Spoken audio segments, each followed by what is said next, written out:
show. And wow, do we have a show for you tonight? That's not a question, by the way. That's a statement of excitement. Let's take a look at who's in my green room for you. My first guest is a comedian, an actor, a writer, an activist, a presenter, and soon-to-be father for the first time. The list, like him, goes on and on. It's Mr. Russell Brand, ladies and gentlemen. There he is. He's back. Russell, great to see you again. Look how handsome you look. Like a pirate. Russell Brand. Also in my green room tonight, she is a brilliant actor, she's a brilliant writer, and she has a brilliant new show just out now called Divorce. It is the fabulous Sharon Horgan. My next guest has huge range. He is the stupid one on QI. He's the clever one in Jonathan Creek. And he's the incredibly funny one in everything else. It's Mr. Alan Davis.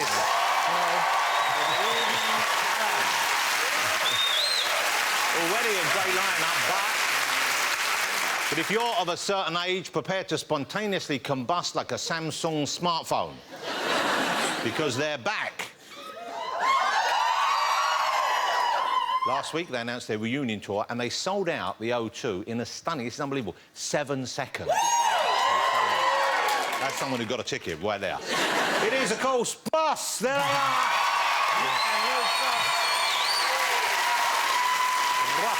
Guys, great to see you again. And we also have some fantastic music for you at the end of the show. An artist who first appeared on the screens on The X Factor. She didn't win it, which is why she has a career today. 3 albums later, she's become one of the country's finest singer-songwriters. It's Rebecca Ferguson. That's it. What a show. Now, fresh on the heels of the ruthless axing of the Toffee Deluxe from Quality Street. That's right. Hard-hitting political satire right here. The nation has been rocked this week by a new confectionery scandal. The Terry's chocolate orange is shrinking, ladies and gentlemen. No! The chocolate orange. That's one of my 5 a day. I can't do without it. It's reduced in size. There's the chocolate orange as we know and love it. And it's gone down to this. This is how big it's going to be. Yeah. Maybe we exaggerated slightly. That's not accurate, but it's upsetting. It's upsetting. And that's not the worst news involving something orange this week. I think that would probably be this, OK? Well, not that exactly, but it's scary because it's nearly Halloween. Someone has used the image of Mr. Trump as an inspiration for this Halloween treat. Oh, wow, that's fantastic.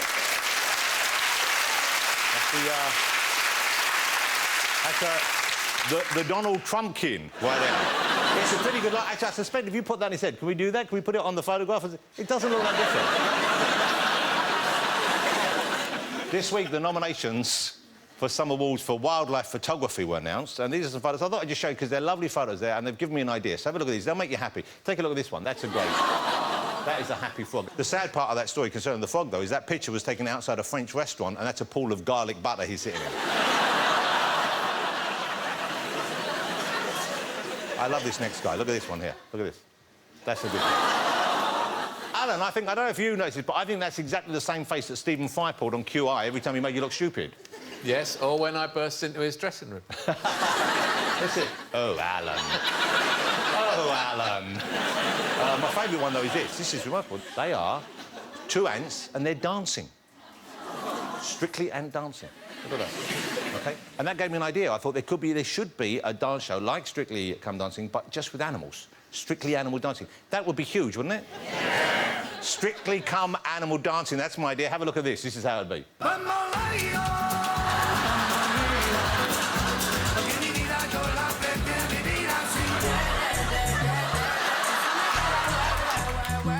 I know when that hotline blink.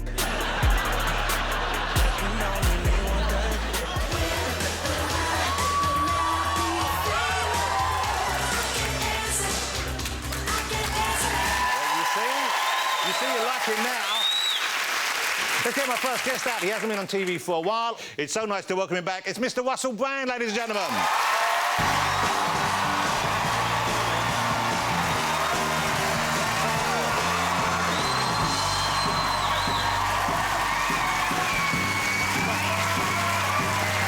That's a calm demeanour. That's a calm... Russell Brand, ladies and gentlemen. Well... Yeah. OK, And that was a very calm entrance. You used to come out exploding like an enthusiastic, crazy, bearded child. Well, thank you. Some of that is because I'm in a monogamous relationship now, so I'm a lot calmer. Thank you. One cheer. One cheer. One cheer and a lot of disappointment. Yeah. So how are you finding that? I like it, as a matter of fact. I live a quiet, rural life now in the country. I farmed you that. Wow. It's about the smallest potato I've ever been given. How dare you? I tried my hardest. You actually farm this yourself? It grew in the garden. OK. Why did you... I think I brought it out to get me off the subject of monogamy, which I'm actually enjoying. Yeah. You are enjoying monogamy? Yeah, because there's a baby coming. Yeah. Oh, well, isn't that lovely? That is so lovely. Congratulations. That is so lovely. But you must be terribly excited about this. Have you been preparing? Because I know you broke the news by showing a photograph of yourself reading a book for expectant fathers. Yeah, I did actually do that, but I don't know that it has prepared me for it. I've painted the room, I've done the things that you're supposed to do, I've accepted the idea that that person will be more important than me, Jesus free, I'm thinking of calling him. We'll just... or her, we don't know the gender. I may not even ever impose a gender upon it. Let the child grow up and be whatever the hell it is. Never tell it there's such a concept. So if we flash forward, say, 13 years' time... How many? 13. We're just flashing 13 years forward, yes, that's that. I can do that. Russ the farmer comes in from a hard day, picking, hopefully, a record potato crop, and Russ's son or daughter, gender as yet unknown, possibly not even identifying as any specific gender, says, Dad, were you promiscuous? What were you like when you were kind of my age? I'll say, now listen here, peculiar being from Quadrant 7. Expression of the previously unmanifest, divine creature. Ask your mother.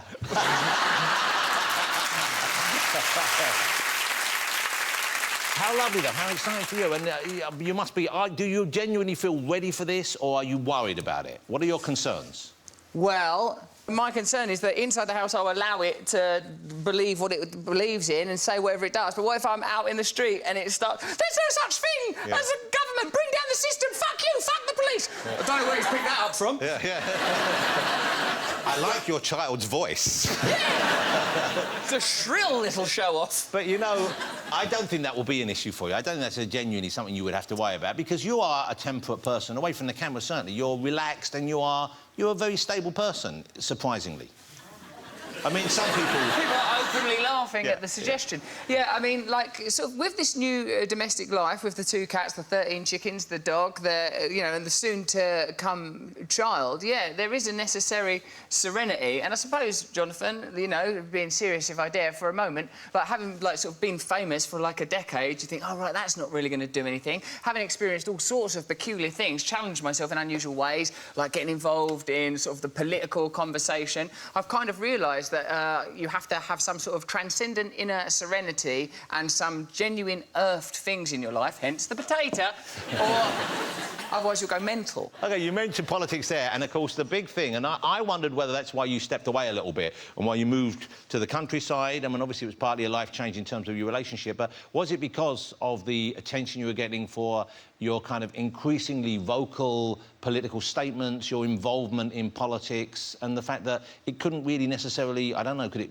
go much further? Yes, that's exactly the reason. I felt like I explored that world of politics and I felt like it seemed diminished and very difficult to get traction. So what I felt was, you need to learn a lot more about this. So now I go to university. I'm a university student at a place called SOAS. Wow. I go to university 1 day a week, doing a course in religion in global politics to learn how religious ideas and political ideas intersect and how to possibly form some new utopia where the diet is small potatoes. So it's still a very big interest of yours? Yes, it absolutely is. When I look at what's happening in politics in America now, for example, it seems that it's primarily spectacle. What will actually change for people? You know, you talked about America. You met Donald Trump, didn't you? Yeah, he was actually really rude to me, but I sort of like him a bit because I think he's sort of like a wanton baby. He goes, wah, wah! Like, if you look at the latest episode of The Truths that I have done, you'll see I talk about Donald Trump and show a clip of him sort of criticising me. He invited me into his tower, and that's got his name written on it, which is sort of charming in a way, but like a baby would. My tower! Sort of delightful, his sort of sense of ownership. Ah, it's mine! Build a wall! Build a tower! He's just excited. I think if we're really nice to him, he'll just settle down. That's my feeling. And when I met him, I went in his office and he said, "You can choose any one thing from the office." And, like, I thought that was a weird thing to say to someone. That's like a Willy Wonka move, no? Yeah. Like, what are you meant to have? He had Muhammad Ali's heavyweight boxing belt on the wall and loads of, like, good sports memorabilia. I thought I should have some of that, but then I thought, no, then he'll have one over on me if I wander out here with Muhammad Ali's boxing belt on. So I just go, I'll have that pen, mate. You just took a pen? Yeah. Should have took his hair dry. That'd have slowed him down a bit.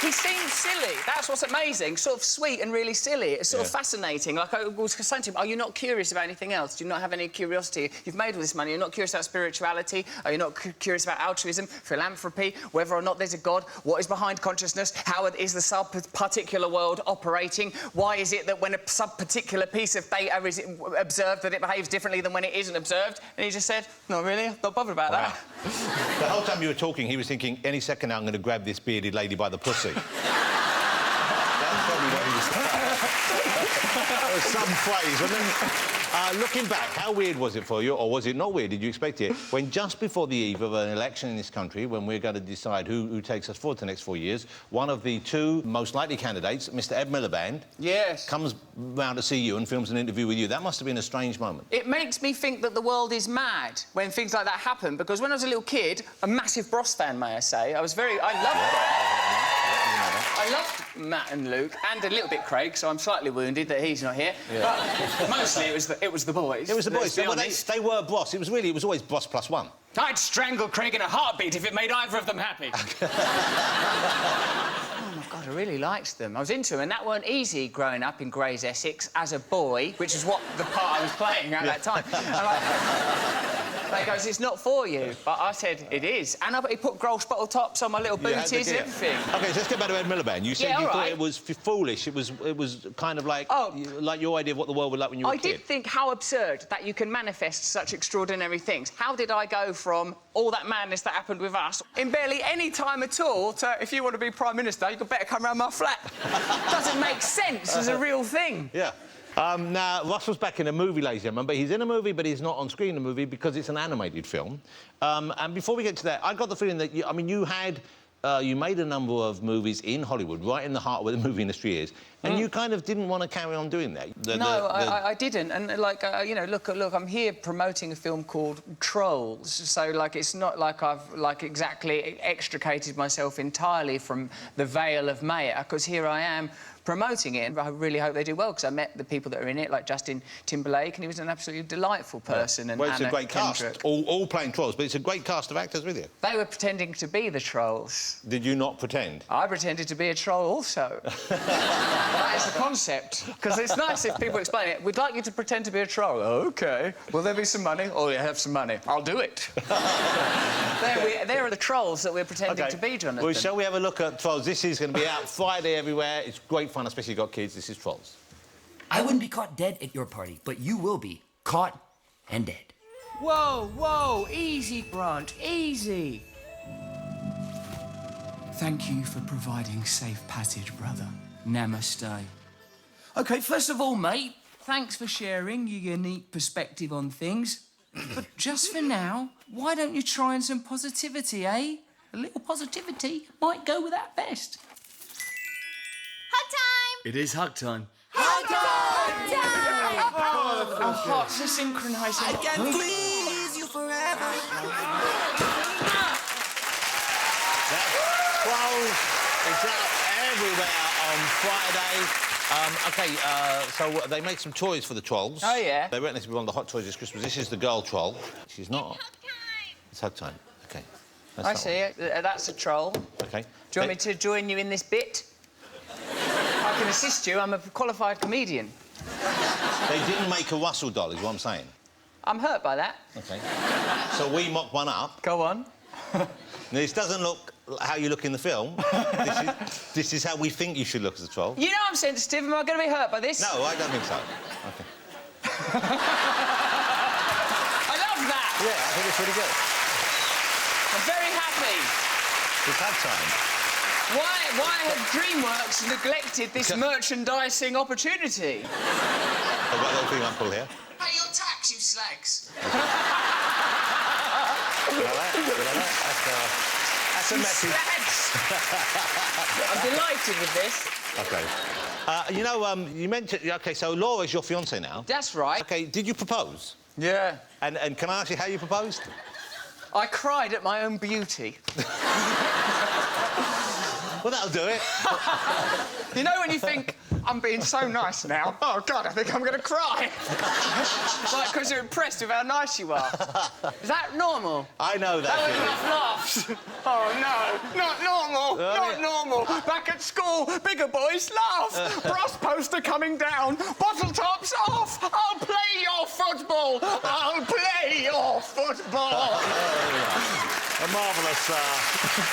That's the one-man show. Unwanted Child is the name of the play.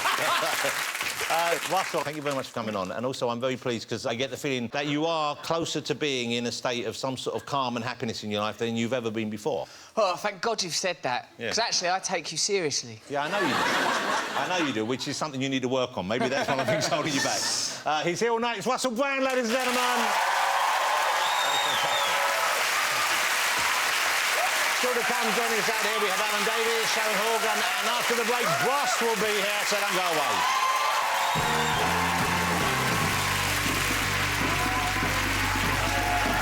Welcome back to the show. Mr. Russell Brand is still here, ladies and gentlemen.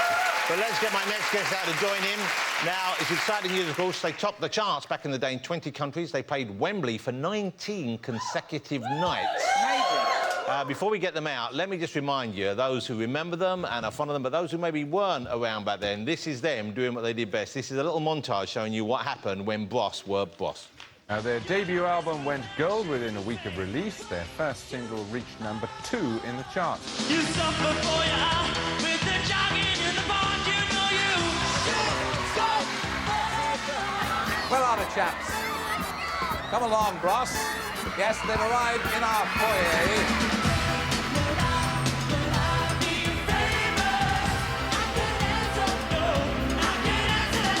They just make it wicked and crucial, you know what I'm saying? Oh, yeah.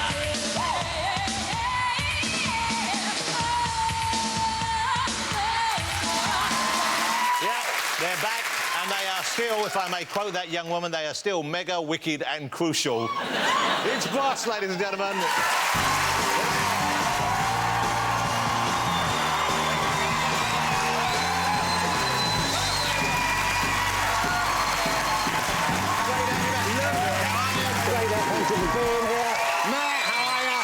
Great having you. I'm Tony Martin. You're shooting photos right here. There you go. Wow, take a seat. Bros are back. Love you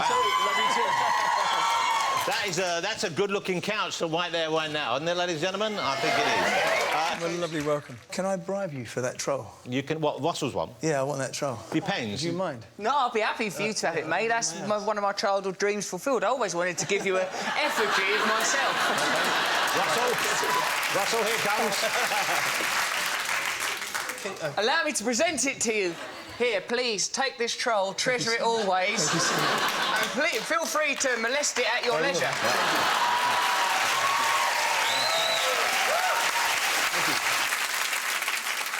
He asked me one of the most... I can't go into detail, but you asked me one of the most profound questions I've ever been asked on radio. And it was slightly traumatising, but actually it gave me complete peace after the interview. That's what I aim to do in my radio shows.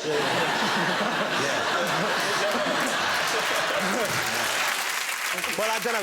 Do you think we can talk about the question? I think I know what it is, so maybe we could. Yeah, I know what it is, but, like, Matt mentioned it to me before, and I don't trust Matt to put it in the right language. Well, I will say the right language. Well, Russell, how do you... use the language you used back there, because that was wrong. You asked me that exact question. OK. Yeah, I know, but now you're on the television. But OK, if you're worried about the language, broadly speaking, what was the nature of the question? Russell said to me, Matt, do you have lots of people at your hotel still? And I was like, yeah.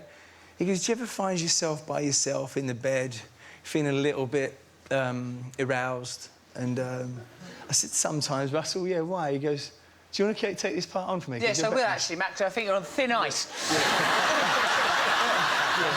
Now, what I said, Matt, you'll be out there and there'll be sort of lots of suitable and appropriate admirers that you could potentially have access to, and yet do you find yourself in solitude in a singular, self-pleasing act of conclusive, procreative behaviour? That was not the language he used, but... Nah, I was more abrupt. Give it to you Essex style. Essex style. What I was pointing out is that it's a bit weird when you're in that position to find yourself sort of lonely and there's a kind of pathos and sadness to it. But we had a bonding moment where we both agreed we'd been in that very situation. And that we would, in future, do it for each other. Well, as we have that is a beautiful thing. Luke, that means we've got to power off as well now. You know that, don't you? OK, now. OK, well, not right now, no. Let me say... This is getting weird. It's very sweet. Yeah, this is getting weird. This is getting weird. OK, let's stop it. So, I'm going to address this to you, Luke. I'm going to start with you. So, right now, because you've both gone off, you've both had successful careers. You, in film, as an actor, of course, Matt's still singing and still working in Vegas, primarily. And you must have thought about this before, in the intervening years. So, why now? Why is now the right time? You know, we'd spent a lot of time together in the band. We'd been, obviously, at school growing up as kids and kind of sick of the sight of each other a little bit, right? Yeah. Needed a break, had our own lives to... Like you were saying, you need to find out who you are, you know, it's important. When fame has been a part of your life all the time, you are curious to find out what makes you tick. Yeah. And acting really makes me happy. And it's kind of hard, I think, for people who didn't see it to remember just how massive you were and just how crazy that scene was. When did you realise, OK, now this is getting a bit too intense? I think back then it was just the press. Yeah. So there was no social media like, I love your rants. You know, you go on and I listen to people, you get to hit a sense of who somebody is. And there was no sense of who myself and my brother was. Yeah. It was just how we were portrayed. And when that moment, when we looked at each other and said, this is not us, my brother said, I'm out. And I lost my job. Yeah.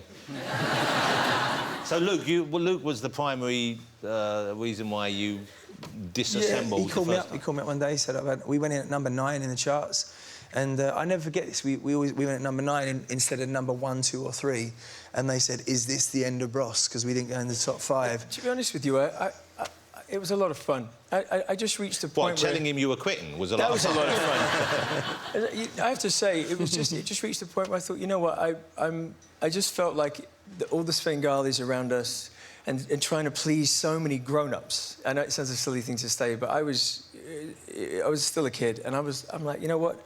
I really have to work out what makes me tick. Yeah. And that was it. I didn't plan it. I read something in the newspaper, like Matt had said, and I just had an epiphany. I said, mate, I'm out. It's over. That's it. You dress differently now, thank heavens. But part of me would like to see at least a reference to the old leather jackets or the boots with the Grolsch caps on, the ripped jeans. Where did that look come from, though? Was it an organic thing? Were you styled? Yeah, it was, you know, the Buffalo look. Remember the clubs and the Astoria and all those places? Yeah, the Buffalo Boys and also James Dean and Marlon Brando. It was pretty hip at the time. It just got a little cleaner, didn't it, when we did the records? And I saw you perform live only once. I never saw a gig, I'm afraid. I wish I had. Are you coming to the show? Yeah, I would love to come. I'd love you if you're looking for a third member. And yes, I shall certainly attend. You coming along? During the interview, what I've been doing is I just pretended to be in Bros. Just nodded and that. If we gave you a Bosch jacket, would you like to slip a Bosch jacket on so you could really finish? Do we have a Bosch jacket? I'll slide into that. We could all wear them. Shall we all? OK, let's have a Bosch reunion celebration right here. So these are your originals, aren't they? OK. This is exciting. Hey, we're part of Bosch now. Look at this. Oh, this is a bit snug. I did have a Bosch jacket back in the day. I did have one. I actually used to wear one. I don't know if you've seen it. I had one. I had one that I used to wear out and about when I was... It was very popular. Thank you. Thank you. How do you perform with this? I'm getting sweaty already. They're hot, aren't they? Oh, they are, and they're heavy too. OK. So I'm looking forward to the gigs. Everyone's looking forward to the gigs. You're looking forward to them as well. the next question, obviously, is are you going to stay together? You've got your own successful careers outside. Probably now, I think that we're back together. Let me ask you about some of the craziest fans. They used to break into your room, they used to hide in your rooms. Did that ever happen for real? In retrospect, that was a mistake. Yeah. Tell me about some of the crazier fan interactions. One of the thing that still affects me now is I actually went into my hotel room and sat on my bed. We had like 15 minutes to have a little bit of a break, and then somebody just grabbed my ankles from under the bed, and it was like I literally checked my bed. Creepy. Every hotel I ever go into since that day, I check my bed. Every single thing I'm checking. It's just an everlasting effect for me. So a young woman hiding under your bed? I don't know if it was a young woman. Somebody grabbed me. Somebody. You know what I mean? I was going to say, I've always liked the ankles. Yeah. They establish a firm grip. And hairy knuckles. Worked your way Hairy up. knuckles, yeah. Hairy knuckles. And how do you get rid of that kind of a problem in your room? It was strangely, like you were saying before, that those things become strangely normal. Right. And you just, somebody under my bed. All right. And so there's another secure room opposite the corridor, and we went in. It wasn't a surprise as such. But I know one fan you had at the time, and this really could not more kind of like take you back to that period. I know one fan you had, Princess Diana was a fan. Yes. Oh, wow. Wasn't she? She came to see you live and you met her, didn't you? It was one of the most incredible moments. Like she's one of those ladies that she's just full of love, and she just had a way with her that she had these piercing blue eyes that just made you blush in the best way. She knew it, and she was so gentle and kind and beautiful, and I don't think there was a man on earth that could just not be affected by that I had a look. huge crush on her when I met her. I looked at her, I was like, wow. Beautiful, beautiful lady. I had lunch with her once, and she told me quite a few good stories. And one was this time she'd hid under someone's bed. And when I didn't know she had hairy knuckles. No, she was lovely.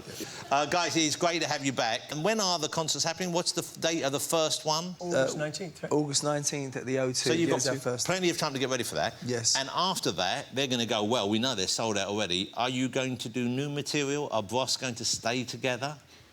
We don't know yet. Genuinely, we don't know We're yet. together right now in the live capacity, and we're going to have fun, like, just let our hair down, well, you know, metaphorically speaking, of course, and have a lot of fun, you know. And also, the O2 sold out, but the others haven't, and they're out there, so hopefully people come to see the show. Well, you know, I'm coming. Ross, you coming? Well, I'll obviously be performing, so... Obviously. What about Craig? Did you offer it to Craig? I don't think he'd want to. He's very successful now, and I've seen him, you know, through the years, and, you know, he's a lovely guy and very successful, but I think he left. He didn't want to be a part of it. He left? Yeah. But you didn't offer him to come back? No. No. No. No, we didn't. I don't think, you Quite know... simply. I don't think it would be something he'd want to do. We've spoken about it, you know... Never mind what he'd want to do. You didn't ask him. That's what I'm trying to establish here. And you're right. I'm not judging you. No, to be honest with you, for me, Ross means brothers, and that's who's playing the O2. And you're back. It's Bros, ladies and gentlemen. We're here to see him going to the next year. It's Bros! Thank you so much. Still to come, I'll be joined by Alan Davis. We've got Sharon Horgan as well, and we have music from Rebecca Ferguson. Don't go away.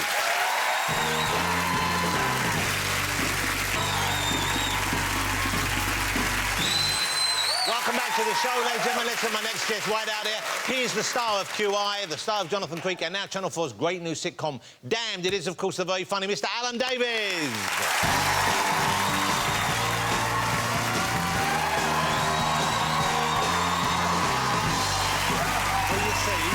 That's a smart gentleman like me. That's a smart man. It is. Very good. Thank you for joining us, coming out here. You know Russell, you've met Bros. Nice to see you. Hello, Bros. Hi, Bros. All good. Sit down. Now, Alan, you're very well turned out this evening. I admire the effort you've made. You look very smart, very well turned out. Thank you. So, you've had another baby since last I saw you, and this is interesting because Russell's just about to embark on that journey. Yes, that will change your life, Russell. Yes. Honestly, you know, if you're concerned about narcissism, it'll be over. It's going to be a challenge because I'm in Bros now, so... on the road. It'll be difficult for the kid.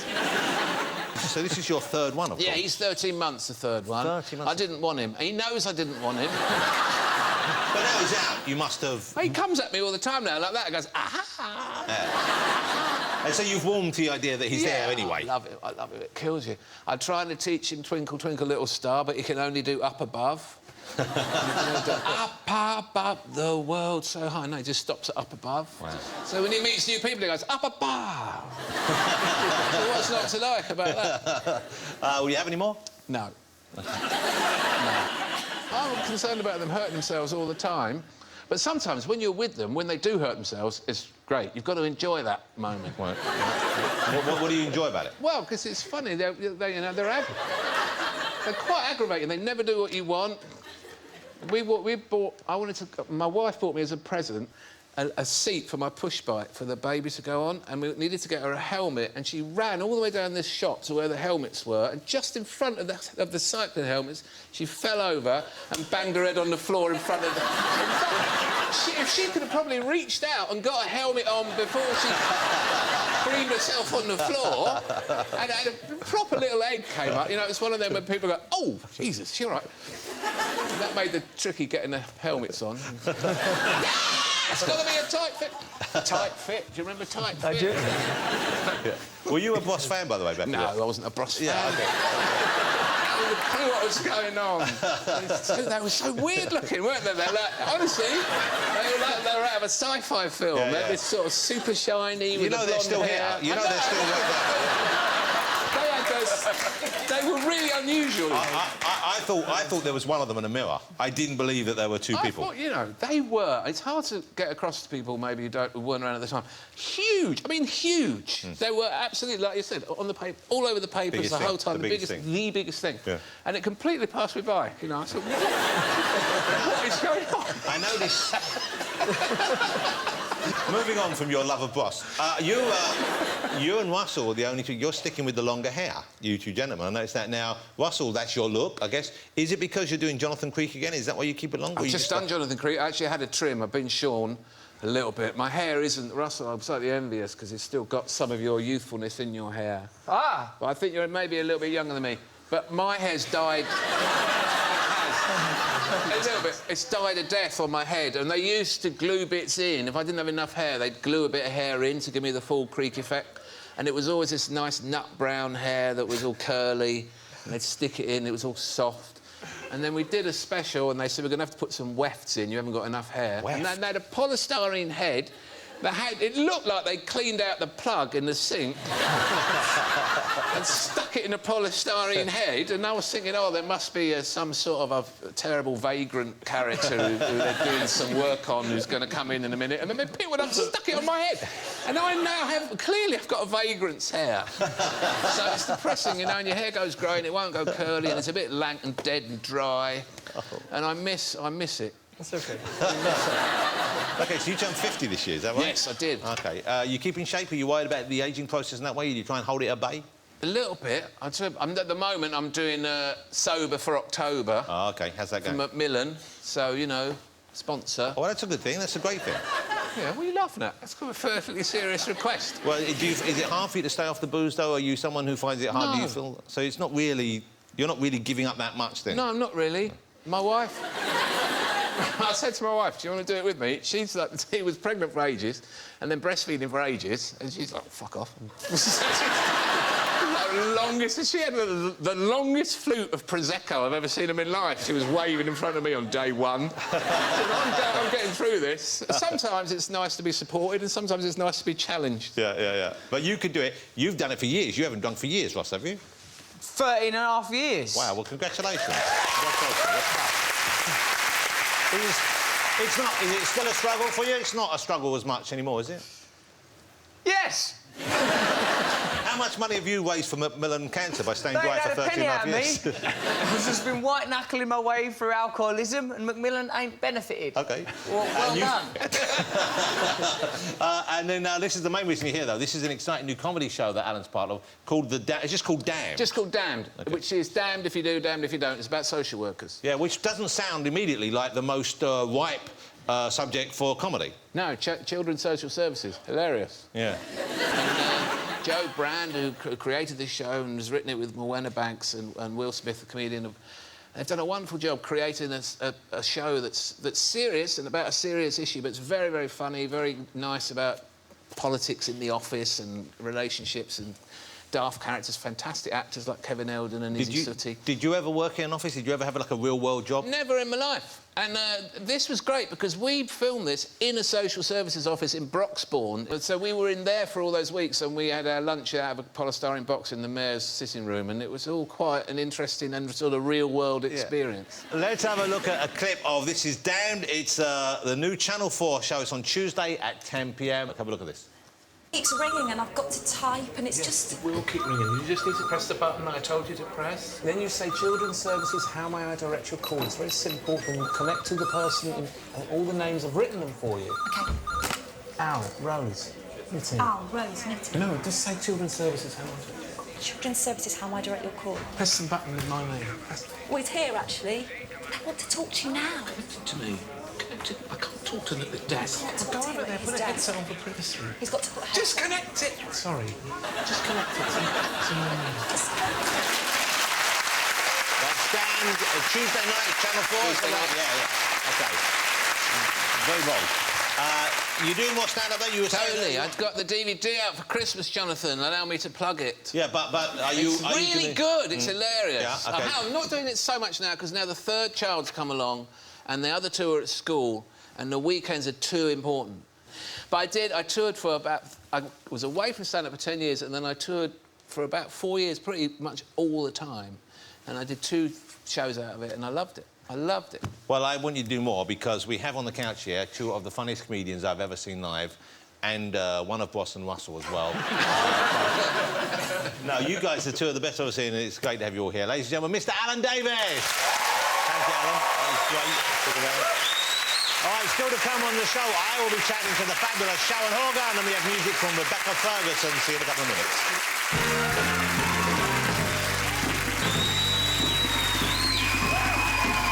Welcome back to the show, ladies and gentlemen. Before we get my final guest out, let's take a look at her in her very funny TV show. She co-wrote and starred in this. This is Catastrophe. What's the matter? Nothing. No, you know what? Sexual rain checks are abusive. What? What? I just got the fucking baby to sleep. It's not healthy the way that you are with her now. You know what you remind me of? The way that you hold her, the way that you gaze at her? Gollum.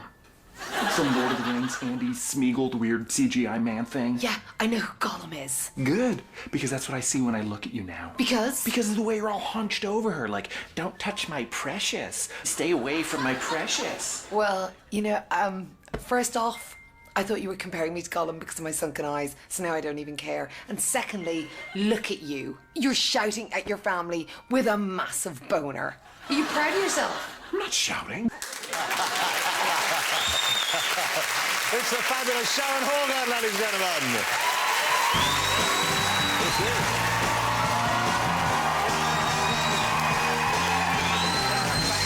Thank you for waiting. It's quite a long wait. And you met everyone here. Well, thank you for being here. That's such a funny clip, such a great show as well. And I think people love it because it takes a kind of... It's very funny, of course, but it takes a very unromantic look at relationships. Was that the goal setting up? Was that the primary reason why you wanted to do it? We just based it on our own relationships. Wow.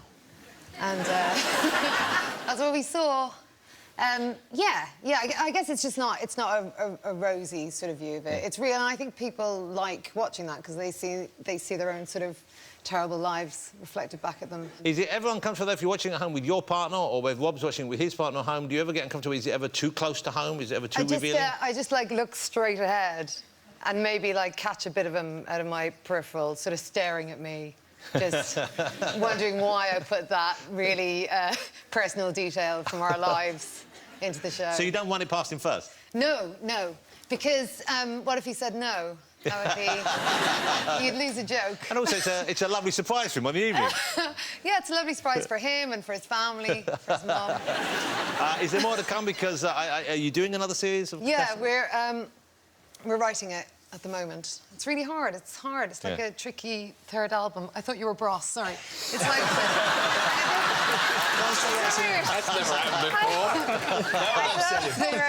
I don't know if you did the third album, but I reckon it's tricky. It is tricky. Yeah, It's tricky. That's very funny and tricky. Were you a Boss fan when you were a kid? Yeah, I was. Well, my friend was. I was as well, but my friend, I had this very highly sexed best friend in common school in Ireland, and she was really into you, but more Craig, because she thought he had. She thought he was. This is awkward. Better hung. She used to watch Top of the Pops as a young common school girl and just sort of check out crotches. And... So she'd look at the groin area? Yeah, I mean, it could have been the jeans. I don't know. I have to say, I think the belts, you know, you used to hoist them up like that. It definitely did create this nice little package. Yeah. Shall we settle this once and for all? Was Craig, shall we call him the healthier member? Let me just say this. He's had enough stick, so I'd say, let's just say he was without doubt the best hung member. That's a lovely, isn't that a lovely and generous moment, ladies and gentlemen? That's a lovely thing. And you know, that means your friend comes out of this looking pretty good as well, because she can tell. Oh, I know. OK, now, I bumped into Sharon. I don't know Sharon, really, do I? I mean, I've met Not you. really. I've met you a couple of times. I met Sharon in New York over the Christmas period. Oh, yeah. And you had co-created, or you had written for Sarah Jessica Parker. Did you come up with the idea for Divorce with her, or...? Well, I know Sarah Jessica really wanted to do a show about a long-term relationship that was in crisis. But it's rather like Alan Sing Damned that he's in at the moment. You know, that's set in a world where you wouldn't think would immediately lend itself to laughter. And I would have thought divorce in itself is perhaps one of the most terrible things that people can go through. So where do you find the laughs in that? Where do you find the humour in that? I guess it's just people sort of being backed into a corner and trying to fight their way out of it, or, you know, people who have felt so passionately, are feeling passionately about someone they haven't felt anything for in years, and I don't know, that also doesn't sound very funny, but it is very funny. I think it also the characters, you know, it's just they're just struggling. So, but it's probably the characters and the fact they're struggling in a desperate situation. Yeah, you do it better. Yeah, I think. You do it better. Now, let's have a look at Divorce. This just started on Tuesday nights on Sky Atlantic. This is Divorce. How many times? How many times what? You know what I'm talking about. How many times did you have intercourse with his French penis? Oh, around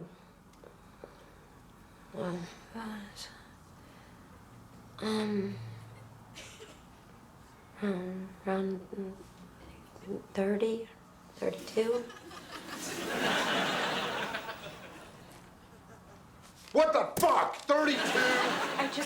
You had sex 32 times? That's Divorce, written by Sharon, Sky Atlantic, Tuesday night. You mentioned Ireland, and you were born here in London, I think, weren't you? Yeah, but your family moved back to Ireland. Yeah, I was born in Hackney, but we moved back when I was 3, I think it was. And what did your parents do? Well, my parents initially were publicans. They ran a pub in Bow in the East End, and he was actually asked for an alibi one night for a chap who may or may not have been involved in a murder. Oh. And he was like, let's get in the van, girls. Let's go to Ireland and set up a turkey farm. So we went straight into turkey farming. Oh, well, that was his backup plan. Yeah. He became a farmer of poultry. Wow. How do you... You're going to go down that route, post potatoes. It's something I've considered, but for the cruelty. I like that your dad had it ready in one sentence with a van prepared. Yeah. Get in the van, girls. Yeah. We're going to Ireland to begin a turkey. It was exactly... It happened exactly like that. Did you kids help then? Did you help, you and your brothers help on the farm? Yeah. I plucked a lot of turkeys in my time. Wow. It was, you know, it's how we earned our... Yeah. It's how we earned our money. Yeah, those turkeys won't pluck themselves. No. I did become a vegetarian for 16 years following that, though. It did sort of put me off, but I still like to earn a few quid. But do you eat meat again now? I did. I started eating meat again when I was 32. Oh, God, I was going to say when I met my husband, but it was when I first... the reason why...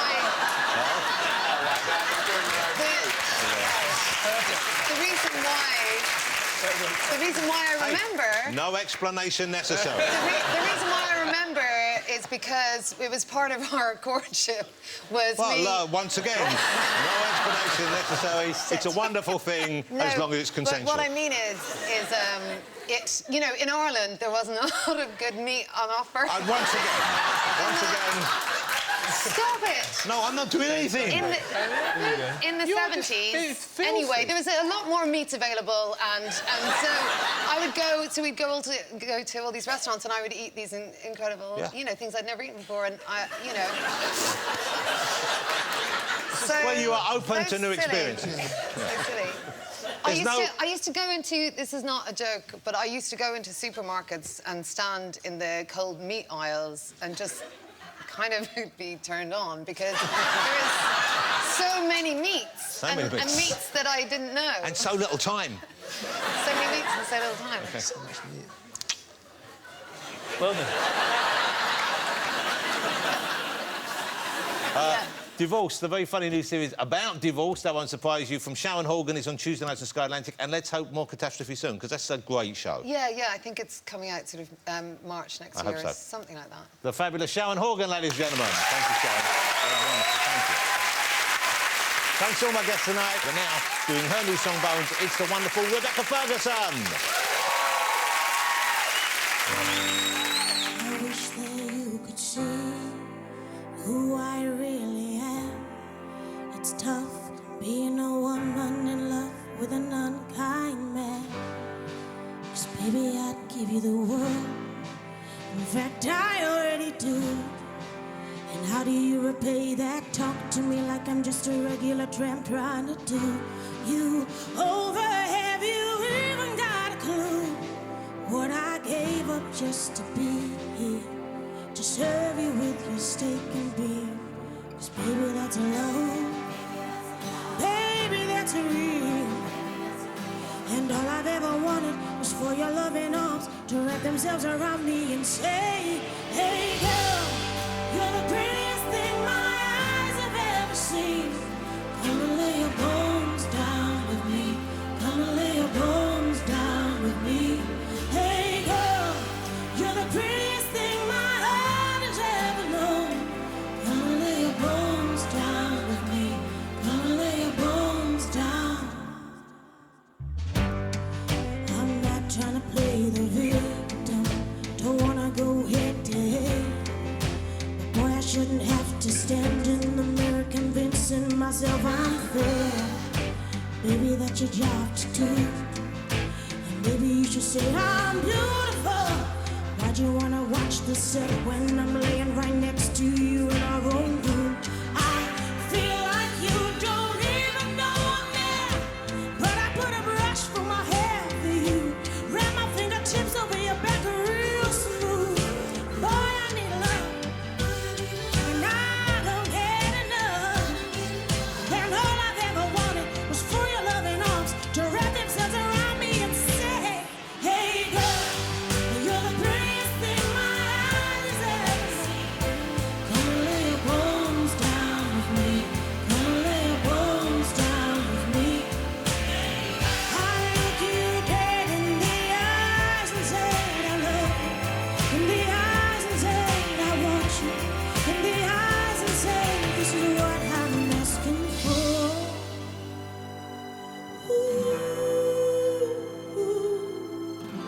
Come and lay your bones down. Come and lay your bones down. Hey girl, you're the prettiest thing my heart has ever known. So come and lay your bones down with me. Come and lay your bones down. Hey girl, you're the prettiest thing my heart has ever known. So come and lay your bones down with me. Come and lay your bones down with me. Rebecca Ferguson.